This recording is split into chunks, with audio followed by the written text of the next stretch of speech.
नमस्कार, स्वागत है आपका जी बिजनेस में। मैं हूं दीपक डोभाल और आप देख रहे हैं आपकी खबर आपका फायदा। नए साल में इन्वेस्टमेंट की स्ट्रैटेजी कैसी हो ताकि आकर्षक रिटर्न मिल पाए, आज हम आपको यही बताएंगे। स्मार्ट इन्वेस्टमेंट से जुड़े कुछ टिप्स देंगे, एक्सपर्ट्स की मदद से आपको बताएंगे कि कहां और किस सेगमेंट में कितना निवेश आपको करना है, कैसे निवेश करना है। 24 जो है आने वाला साल, वो ओवरऑल किस तरह का रहेगा ताकि आपको ज्यादा से ज्यादा रिटर्न मिल सके। पहले ये रिपोर्ट देखिए, लौट रहे हैं खास मेहमानों के साथ।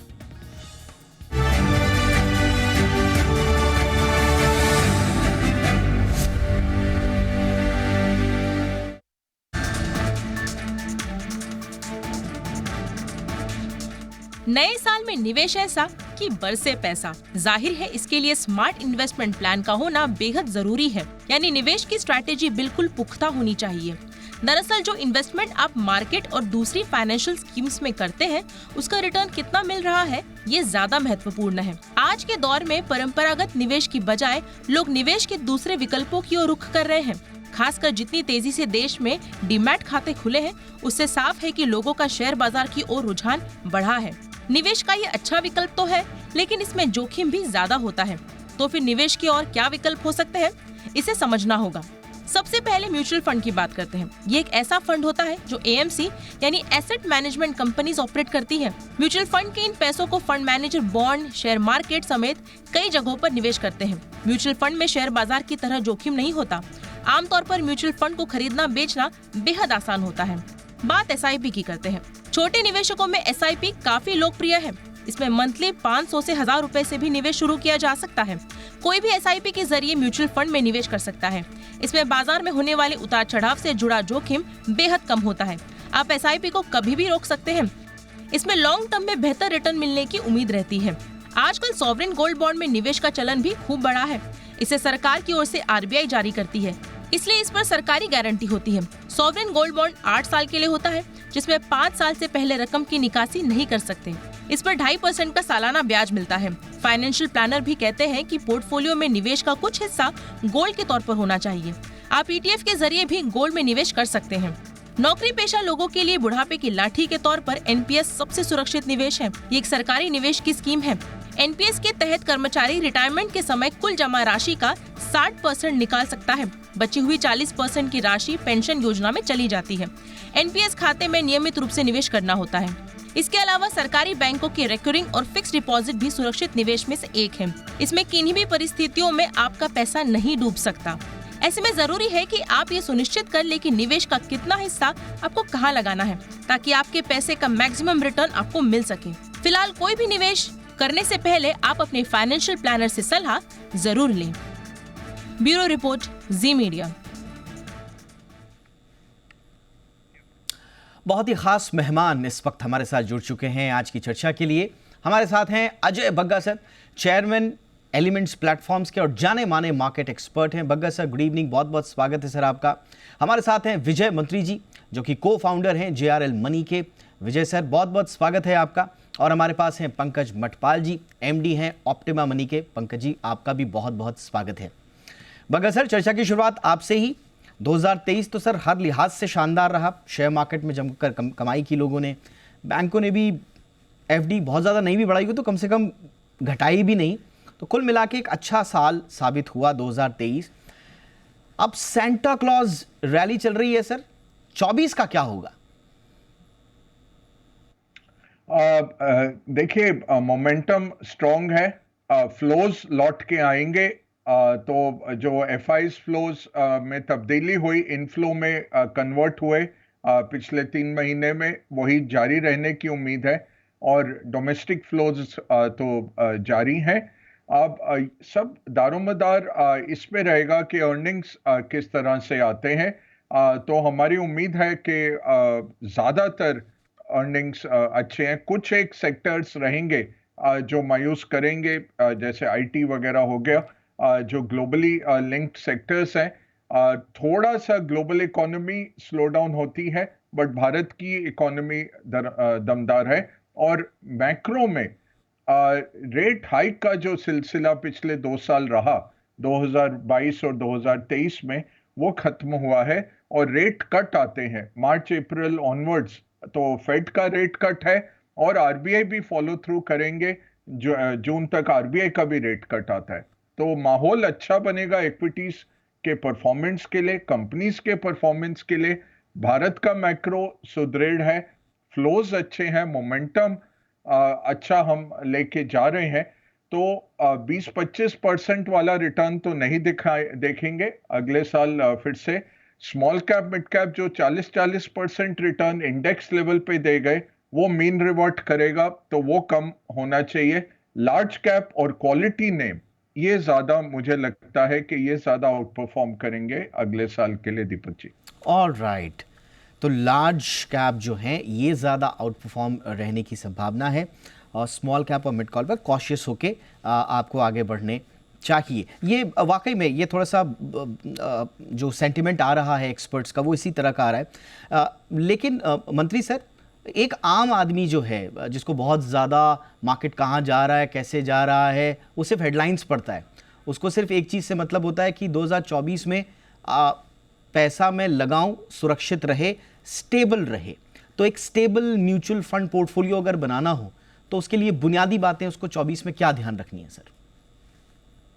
बुनियादी बातें एक तो कि आपको अपना इन्वेस्टमेंट नहीं बेचना है। मतलब हमने देखा है कि 13,000, 14,000, 15,000, 16,000 अलग अलग लेवल पे इन्वेस्टर ने पैसा निकाला है। काफी इन्वेस्टर ने एसआईपी बंद की है। मतलब म्यूचुअल फंड के जो 17,000 करोड़ के एसआईपी के नंबर आता है, 50-50% एसआईपी बंद होती है, वो नहीं करना। तो पहले तो क्या नहीं करना वो जानना भी बहुत जरूरी है। क्या करना है, तो लार्ज कैप की तरफ आपको जाना है। और अगर आप डेटा देखेंगे 2013 से हर कैलेंडर ईयर के 2023 तक, तो जिस साल स्मॉल कैप ने बेस्ट रिटर्न दिया है, अगले साल या तो मिडिल में आ गया है, वर्स्ट आ गया वो। खाली 2020 या 21 के ऐसे साल है जब स्मॉल कैप कंटिन्यूसली 2 साल तक टॉप में रहा, लेकिन उसका रीजन ये था कि 18-19 कंटिन्यूसली 2 साल वो बॉटम में रहा है। अभी 2020 में स्मॉल कैप ने बेस्ट रिटर्न दिए, 2021 में बेस्ट रिटर्न दिए, 2022 में सेकंड वर्स्ट रहा है, खाली -1.8%। फिर अभी बहुत अच्छा रहा स्मॉल कैप। तो मेरे हिसाब से रिवर्सल टू द मीन इस बार लगता है 2024 के अंदर होगा। तो नया अलोकेशन मेरे हिसाब से स्मॉल कैप में नहीं करना भी है तो एसआईपी के थ्रू करें और लंबा समय का व्यू लेके करें। ज्यादा वैल्यू लार्ज कैप में दिख रही है। और बहुत इंटरेस्टिंग, अगर आप देखो डेट के अंदर लिक्विड फंड में 7.5% का वाईटीएम है, फ्लोटर के अंदर 8% के ऊपर का वाईटीएम है, मीडियम टर्म फंड में 8% के ऊपर का वाईटीएम है, और mutual fund, debt mutual fund में पैसा कंपाउंड होता है। आपको टैक्स इंसिडेंट तभी लगता है जब आप पैसा निकालो। तो मेरे हिसाब से अगर आप इक्विटी में पैसा डालना तो ज्यादा पैसा लार्ज कैप में रखें, वो भी एक टाइम पैसा नहीं डालें, स्टेगल करके पैसा डालें। और इंटरेस्टिंगली अगर आप इंडिया देखेंगे तो इंडिया 1-2 साल का स्टोरी नहीं है। हमारी किस्मत बहुत अच्छी है कि हम इस समय पैदा हुए हैं। मतलब हमारे दादाजी ने शायद समय देखा नहीं होगा। हमारा सबसे बड़ा सौभाग्य है कि इस समय पैदा हुए जहां हमारे को इतना प्रोमिनेंस मिल रहा है। और मेरे हिसाब से ये इकोनॉमिक्स की वजह से है, और हमारी इकोनॉमी मजबूत से मजबूत होती रहेगी। लेकिन आप जो कह रहे हैं 24 में रुकना नहीं है, आपको एब्रप्टली अपनी जर्नी को रोक नहीं देना है, जैसा कि कई लोग कर देते हैं, चलते चलते एसआईपीज बंद कर देते हैं। आपको बने रहना है, ये है 2024 के लिए निवेश का बड़ा मंत्र। मटपाल जी आपके पास आएंगे। देखिए 2024 में मैं फिर से बोलूँगा, जो नौकरी पेशा लोग हैं या जो अभी की रैली देखकर बहुत सारे लोग जुड़ भी रहे हैं, हेडलाइंस पढ़ते हैं फिर वो टटोलते हैं कि क्या हो रहा है, तो निवेश के प्रति उनका एक चार्म भी बनता है। ऐसे लोग अगर आएँ तो क्या जाएं? 100% इक्विटी में जाएं? परंपरागत रूप से कहा जाता है कि debt plus equity plus gold, तो क्या एक परफेक्ट स्ट्रैटेजी हो पंकज जी? बिल्कुल दीपक जी, देखिए सबसे इंपॉर्टेंट है कि आपने गोल सेट करें। आपके गोल किस तरह के हैं उस पर निर्भर करेगा कि आपका पोर्टफोलियो कैसा बने। आपके short term, medium term, long term goal हो सकते हैं। और यदि आप बहुत शॉर्ट टर्म की बात कर रहे हैं, 1-2 साल के बाद पैसों की जरूरत हो, ऐसे में इक्विटी म्यूचुअल फंड्स में आपको इन्वेस्ट करने से बचना चाहिए। उसके बजाय आप डेट ओरिएंटेड फंड्स में करें। लेकिन यदि आप 4-5 साल की बात कर रहे हैं तो आपके पास हाइब्रिड फंड्स की चॉइस है, या फिर आप पोर्टफोलियो में डेट और इक्विटी दोनों को शामिल करें। और ज्यादा एलोकेशन आपका डेट में हो। लेकिन जब बात आती है लॉन्ग टर्म की, तो वहां पर डेफिनेटली, क्योंकि इक्विटी में पोटेंशियल है बेहतर रिटर्न दिलाने का, तो इसके लिए वहां पर आपको इक्विटी में एलोकेशन पैदा करना चाहिए। दूसरी बात ये भी समझना जरूरी है कि विद इन इक्विटी, क्योंकि large cap, mid cap, small cap अलग अलग तरह के मार्केट सेगमेंट्स हैं। और जैसा अभी बात कर रहे थे अजय सर और विजय सर की, कि हमने देखा स्मॉल कैप में अच्छी रैली हुई, और उसकी वजह से बहुत से इन्वेस्टर्स स्मॉल कैप में एक्सपोजर ज्यादा ले रहे हैं। लेकिन अब क्योंकि ज्यादा पोटेंशियल दिखाई दे रहा है लार्ज कैप में, क्योंकि जो चीज कम चली है वहां पर उम्मीद ज्यादा की जा सकती है। तो लार्ज कैप को पोर्टफोलियो में शामिल करना, अगर हम बात करें अगले कुछ साल के हिसाब से, तो वो बेहतर रहेगा। लेकिन at the same time small cap को इग्नोर नहीं करना है, मिड कैप को इग्नोर नहीं करना है। यदि आप बात करें रिटायरमेंट के पोर्टफोलियो की, आप 25-30 साल के हैं और आप अगले 30 इयर्स 35 इयर्स के लिए इन्वेस्ट करना चाहते हैं, तो बिल्कुल आपके पोर्टफोलियो में लार्ज कैप के साथ मिड कैप, स्मॉल कैप सभी होना चाहिए। और स्टैगर्ड मैनर में एसआईपी के जरिए आप निवेश करेंगे। बेशक जब आप बात कर रहे हैं लंबी अवधि की, तो अपने पोर्टफोलियो को अपने objective of investment, risk appetite और इन्वेस्टमेंट होराइजन, इन 3 बातों के आधार पर आप तय करें। बिल्कुल, यानी कि आपने जो शुरुआत में कहा, मैं 2024 का जो एंट्री अप कर रहे हैं, जो नए नए लोग हैं निवेश के लिए, उनको वही जो बुनियादी सिद्धांत है, पंकज जी कई बार बता भी चुके हैं, पहले गोल सेट कीजिए अपने और उसके बाद फिर निवेश की स्ट्रैटेजी बनाइए। एक छोटे से ब्रेक के लिए मैं रुक रहा हूँ। ब्रेक के उस पार देखिए 2024 जो है ना, वो बड़ा उथल पुथल वाला साल भी है। अमेरिका में चुनाव है, इंडिया में चुनाव है, दोनों बड़े देश हैं, बड़ी ताकतें हैं, क्या कुछ ग्लोबल इम्पैक्ट होगा, दो जगह हम वॉर देख रहे हैं, बहुत सारी चीज़ें हैं जो इम्पैक्ट करेंगी आपके निवेश को भी। तो उनको ग्लोबल जो हालात हैं उनको ब्रेक डाउन करने की कोशिश करेंगे और ग्लोबल हालातों का सीधा सीधा आपकी जेब पर क्या इम्पैक्ट पड़ेगा, ताकि निवेश की सही स्ट्रैटेजी आप बनाएं। एक ब्रेक के बाद।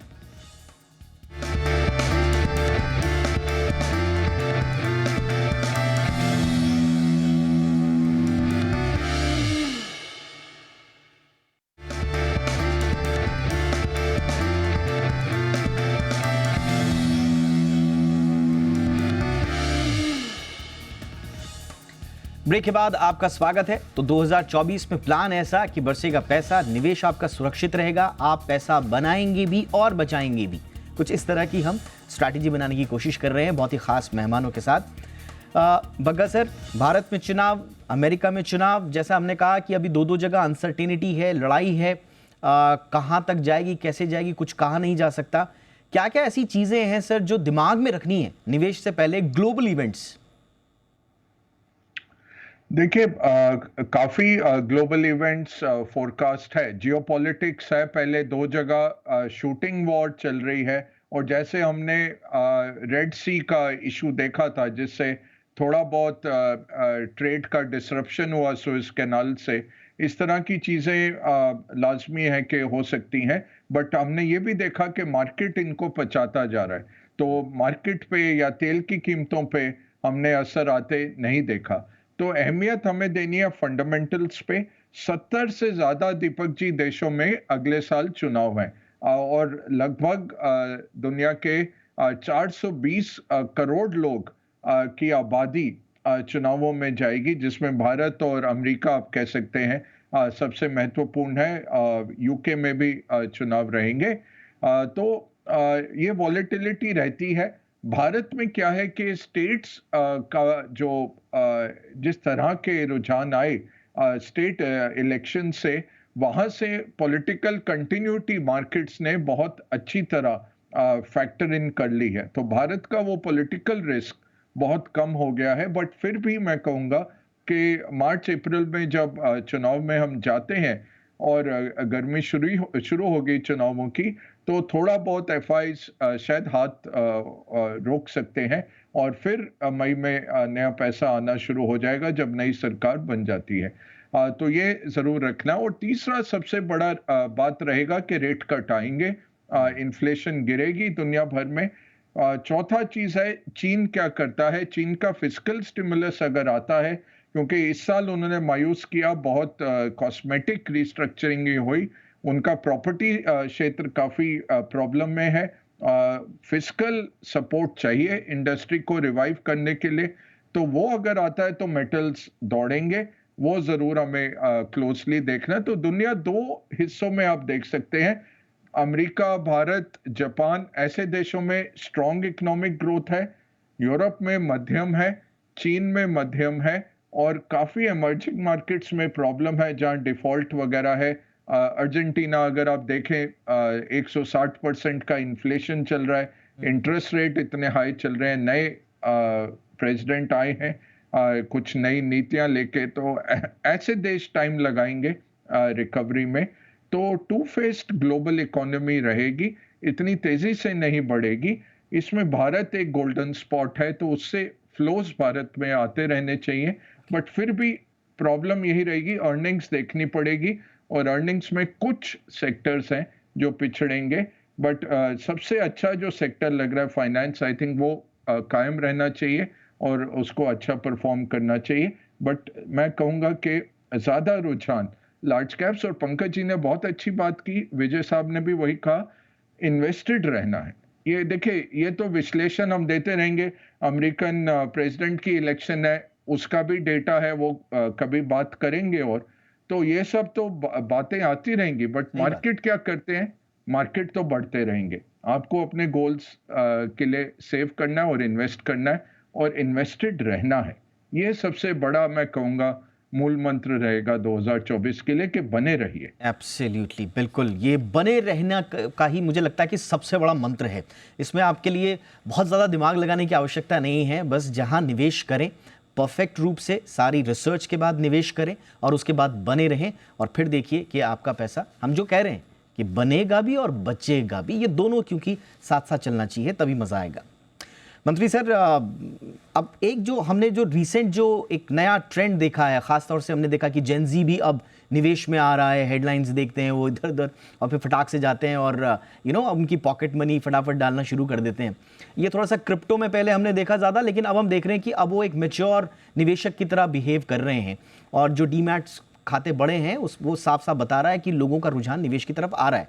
लेकिन यहाँ पर एक कैच आता है, जो पुराने सीजन लोग होते हैं वो कहते हैं साहब म्यूचुअल फंड में जाइए, वो सबसे बेस्ट तरीका है मार्केट में आने का। लेकिन फिर कई लोगों को ना एक चार्म लगता है स्टॉक में, स्टॉक अगर साथ में रहेगा, सुबह शाम कुछ ना कुछ एक्शन दिखते रहेगा उसमें, तो क्या एक बेस्ट रहे सर, इक्विटी में रहें या फिक्स्ड इंटरेस्ट वाले में, थीम क्या बनाए 24 को?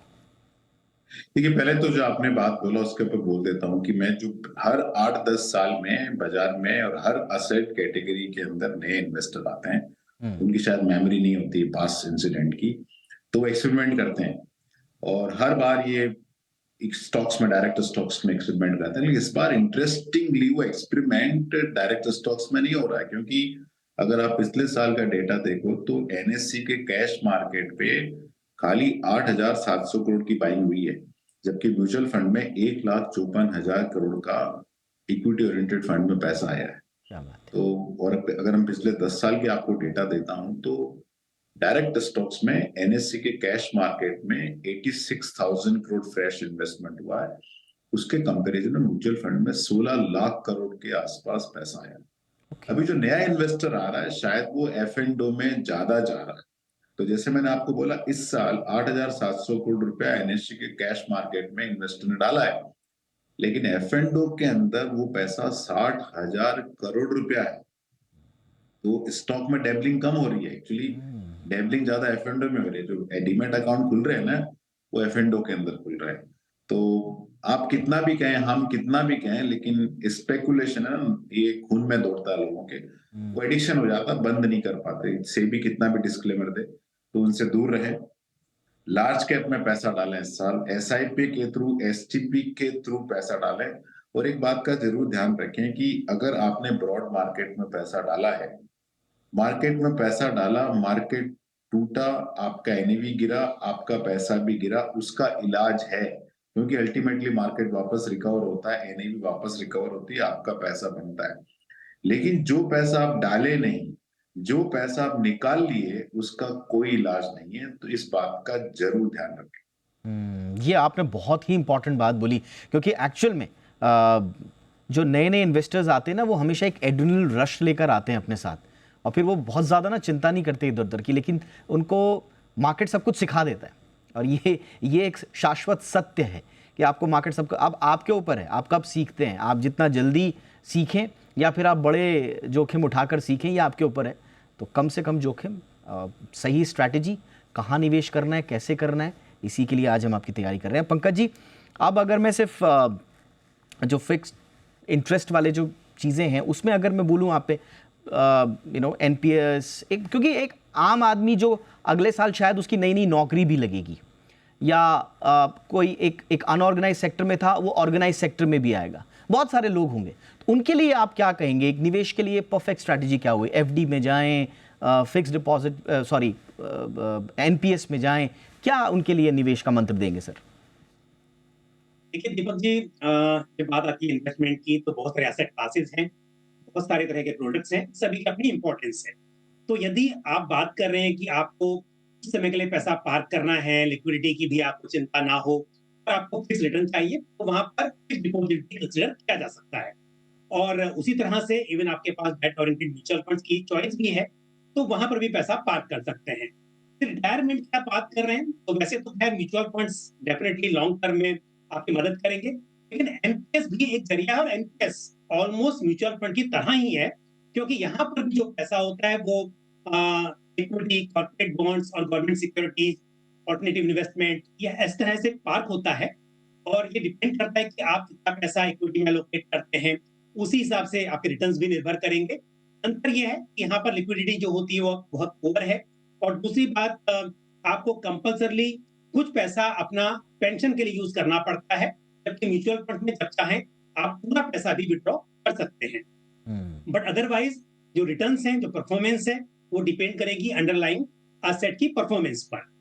उसके अलावा हमारे पास कुछ चॉइसेस होती हैं, जैसे कि स्मॉल सेविंग स्कीम्स की, चाहे वो मंथली इनकम स्कीम हो या फिर एनएससी हो। तो जो ऐसे इन्वेस्टर्स बिल्कुल मार्केट की वॉलेटिलिटी को बिल्कुल भी नहीं टेस्ट करना चाहते, बिल्कुल भी उसमें रहना नहीं चाहते हैं और फिक्स्ड इंस्ट्रूमेंट में इन्वेस्ट करना चाहते हैं, उनके लिए एफडी के साथ साथ ये अच्छे विकल्प हैं। पोस्ट ऑफिस का टाइम डिपॉजिट है जो बिल्कुल एफडी जैसा होता है। उसके अलावा जैसे मैंने कहा एनएससी, नेशनल सेविंग सर्टिफिकेट, किसान विकास पत्र, ये भी कुछ चॉइसेस हैं। बट फिर भी मैं कहूंगा, क्योंकि यदि इन्फ्लेशन को बीट करना है तो लॉन्ग टर्म में इक्विटी यहाँ पर आपकी मदद कर सकेगी। हाँ, थोड़ा गोल्ड का भी आपके पोर्टफोलियो में समावेश होना चाहिए, और उसके लिए या तो gold ETF, gold savings mutual funds, और या फिर सॉवरेन गोल्ड बॉन्ड जो कि सरकारी बॉन्ड्स होते हैं गोल्ड के, उसकी तरफ भी थोड़ा सा ध्यान दिया जाना चाहिए। चलिए, तो चाहे एंट्री लेने वाले लोग हों, अगले साल जिनकी नौकरियां लगेंगी, अगले साल जो कमाई शुरू करेंगे, या फिर पहले से निवेशित लोग हैं, हमने सबके लिए स्ट्रैटेजी बता दी। हमने बता दिया ग्लोबल मूड माहौल कैसे रहने वाला है, घरेलू बाजारों की स्थिति क्या है, और आपको निवेश के कौन से रास्ते पर जाना है। मुझे लगता है ये शो 2024 के लिए, निवेश के लिए बेस्ट शो होने वाला है। किसी को गिफ्ट करना चाहो ना, अगर न्यू ईयर का कोई गिफ्ट देना है, इसको डाउनलोड करके, डाउनलोड मत कीजिए, इसको लिंक समेत भेजिए। बग्गा सर कुछ कहना है? Yes sir. नहीं, एक आखिरी नुस्खा बोलना चाहूंगा दीपक जी, क्योंकि ये महारथी मेरे साथ बैठे हैं, विजय साहब और पंकज जी। बट गरीब कौन है? गरीब है जो बचत नहीं कर पाते हैं, और पहले अर्जित नहीं कर पाते हैं और बचत नहीं। मिडिल क्लास कौन है? जो सेविंग कर लेते हैं। तो मेरे पुराने दोस्त उदय कोटक जी क्या कहते हैं? भारत नेशन ऑफ सेवर्स है, नेशन ऑफ इन्वेस्टर नहीं है। और अमीर कौन बनता है? जो सेव करके इन्वेस्ट होता है, जो निवेशित रहते हैं। पहले निवेश करो और फिर निवेशित रहो, मार्केट साइकिल के दौरान आप अमीर बन जाओगे। तो गरीब से, मिडिल क्लास से लेकर अमीरी का जो रास्ता है वो निवेश के द्वारा जाता है। पहले बचत करिए और उसको निवेश करिए, वही एक तरीका है अमीर बनने का। सर मुझे तो लगता है हम तो बचत की और निवेश की बात कर रहे थे, आपने जाते जाते अमीर बनने का नुस्खा दे दिया। तो 2024 में अमीर कैसे बनना है ये भी सर ने बता दिया, और उसकी बुनियाद कैसे रखनी है ये विजय सर ने, पंकज सर ने बहुत अच्छे से बताया। Thank you so much sir. अमीरी के इस नोट पर हम शो को ख़त्म करते हैं। बहुत बहुत शुभकामनाएं आप तीनों को सर, हमारी और हमारे दर्शकों की तरफ से नए साल की, और आपकी तरफ से हमारे दर्शकों के लिए भी बहुत बहुत शुक्रिया। आपकी खबर, आपका फ़ायदा में इतना ही। इजाज़त दीजिए, नमस्कार।